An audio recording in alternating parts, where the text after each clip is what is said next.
राज्याच्या राजकारणात मोठा भूकंप होण्याची शक्यता। जयंत पाटील जास्त काळ शरद पवार यांच्या सोबत राहणार नाहीत, अजित पवारांसोबत जातील। शिवसेनेचे नेते संजय शिरसाट यांचं महत्त्वाचं विधान। बीडमधील बाबुळवाडीचे सरपंच आणि धनंजय देशमुखांचा साडू दादा खिंडकर पोलिसांना शरण। मारहाण प्रकरणामध्ये गुन्हा दाखल होताच शरणागती। पुण्यातील आमदार योगेश टिळेकरांचे मामा सतीश वाघ यांच्यावर जादूटोणा करून हत्या, तर पोलिसांनी कोर्टात दाखल केलेल्या दोषारोपपत्रात माहिती उघड।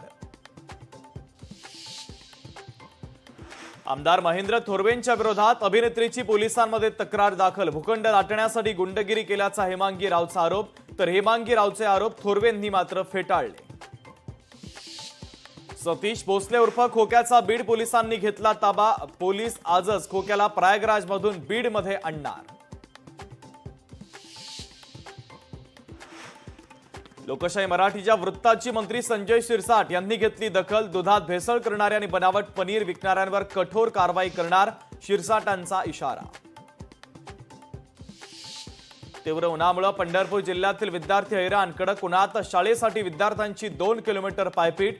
शाळेची वेळ बदला अन्यथा शिक्षण अधिकाऱ्यांच्या कार्यालयाला टाळं लावू, पालकांचा इशारा।